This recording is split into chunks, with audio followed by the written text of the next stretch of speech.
In this video, we will learn how to work with for loop in Angular. And to work with for loop in Angular, we have to use an directive. The name of the directive is ng4. Here I am using the same application, and let's say in the component file, let's comment this entire code.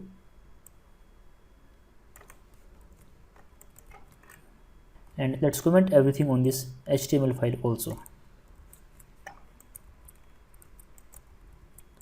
Now here, let's say I have a list of employees.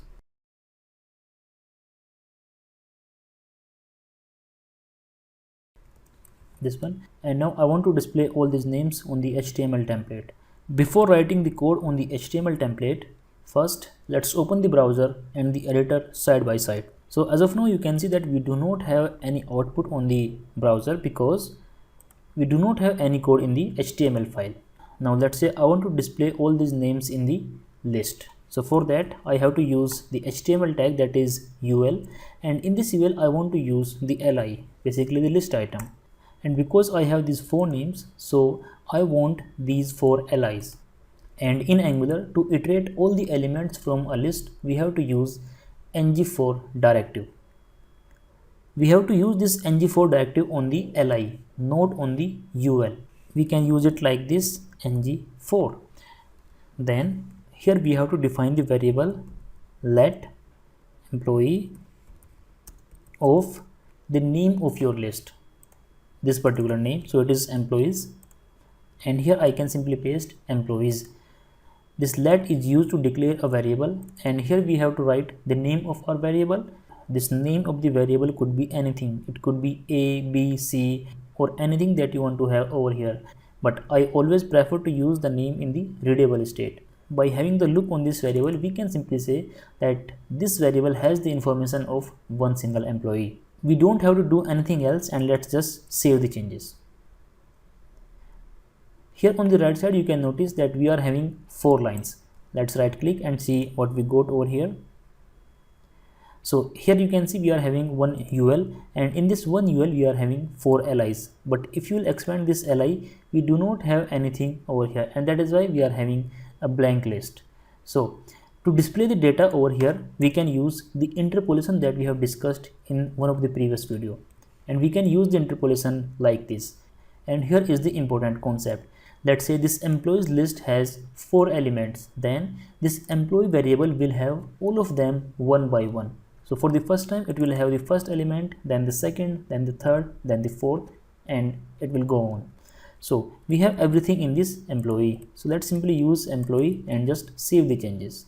Here on the browser, you can see we are having all the names in the same order that we have defined in the component file. When I was learning about the Angular, I used to get confused in the placement of this ng4. Sometimes I used to think that this should be the part of this UL. And I was thinking that whatever code we will write inside this ng4, that will be repeated multiple times. But no, this is not true. Here in Angular, the element including this line will be repeated. So now if I will save the changes, you will notice that we will have 4 different UL lists. So here you can notice that we are having 4 lists. First list, second, third, and fourth. And in all of them, we will have only one single LI. So you have to place your ng4 very carefully. Like this. Okay, so this was the simplest example. Now let's say I have a list of objects of the employees. Then how can I display those elements one by one over here? So let's say here I'm writing employees list, and here we have to create an list of objects.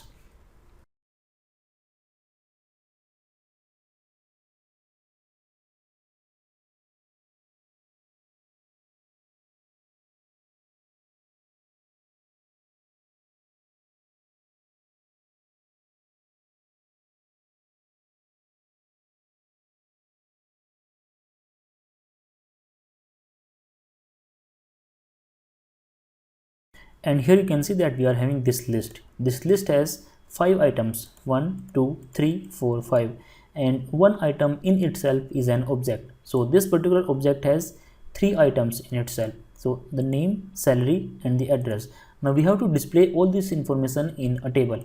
So for that, let's go to the HTML file, and over here let's create a new table. Let's use the t head tag, and over here we have to use the tr.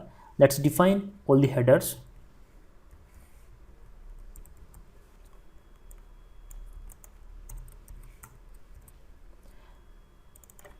Salary, then the address. Save the changes. On the right side you can notice that we are having all three columns, and now we have to define the body. In this body again we have to use the tr. So our main purpose is repeating these tr multiple times, and we can repeat these tr based on the element that we have in our list. So here we have this employees list. Go back to the HTML file, and over here we have to use our ng4 loop. ng4, and here again let employee of. And if you are coming from the .NET background, then you might be very confused at this place, because over there you used to write in, but here we have to write of. Just take care of all these things. Okay, now we have to define multiple td over here.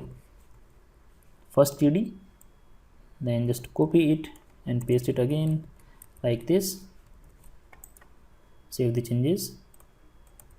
Now here we have to use again the interpolation. This time this employee will have an object. So here we have to use employee dot name. Just copy it, paste it again. Here we have to use the salary. Then in the third column we have to use the address. Save the changes. On the right side you can see that we are having a proper table, and this is the header, and these are the information about all the employees.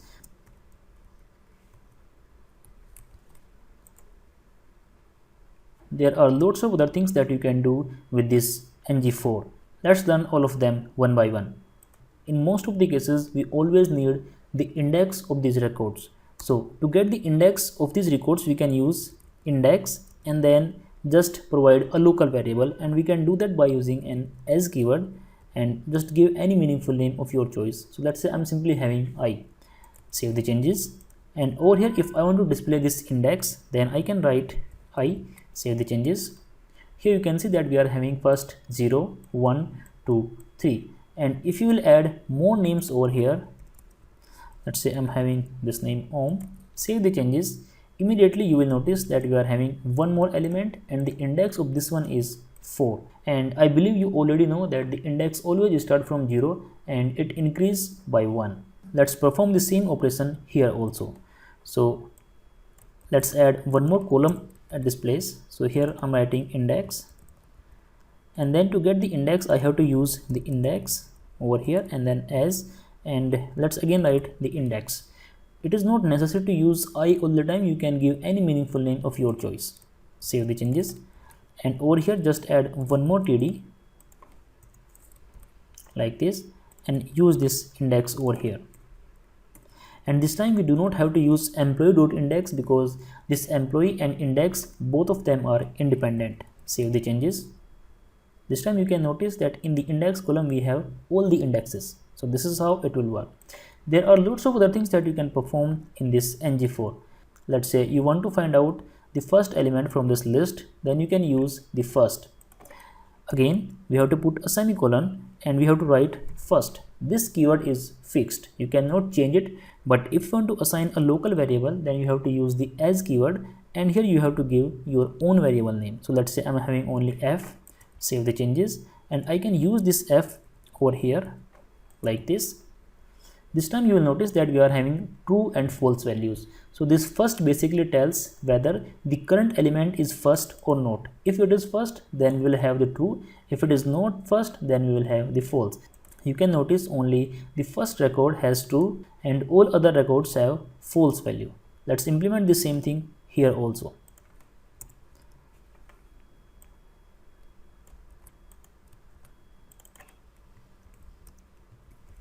Is first, and then here I have to put a semicolon, first as f. And one more thing, the order of writing these index and first doesn't matter. You can put them in any order. Let's say I want to use this before this index like this, then I can do that. So let's add one more column over here, and here I have to use only the F. Save the changes. You can notice that we have one more column, and this time we have all the true and false values. Just like we are using first, we can also use the last over here.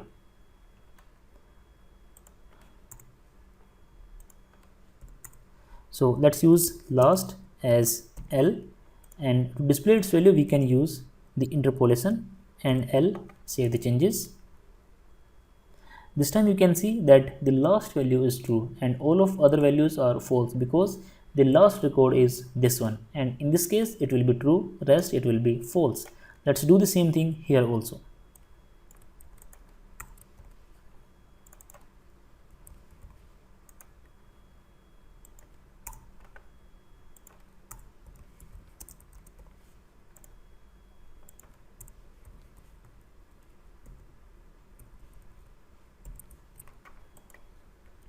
Just have a look on the output. This time this last value is true. Still there are lots of other things that you can perform with this ngFor, and let's learn about that also. Here you can also find out the even and odd column from this record. To work with the even and odd, we have to use, first let's say I'm having even as E, and simply use its value over here by using the interpolation like this. You will notice we are having true, false, true, false, true. If the record is even, then we will have true. If it is odd, then we will have the false. Let's perform the same thing over here.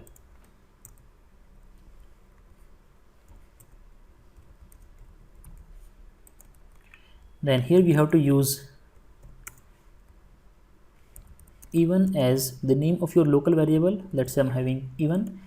Let's copy this one, go back here, use the td tag, and just use the interpolation and paste it over here like this, and we are having all the true, false, true, false, true.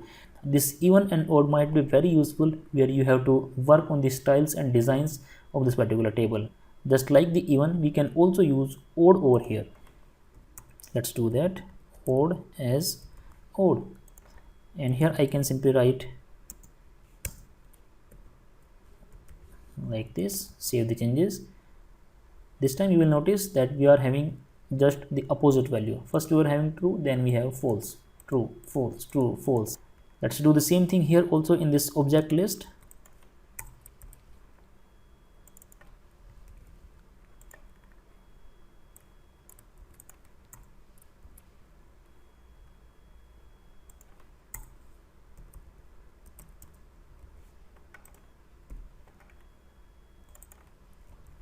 Save the changes, and we have one more column and we have all the values. This is how you can work with ngFor in Angular, and most of the time to display your data you will be using this ngFor and the interpolation. So make sure you are learning all the concepts very carefully.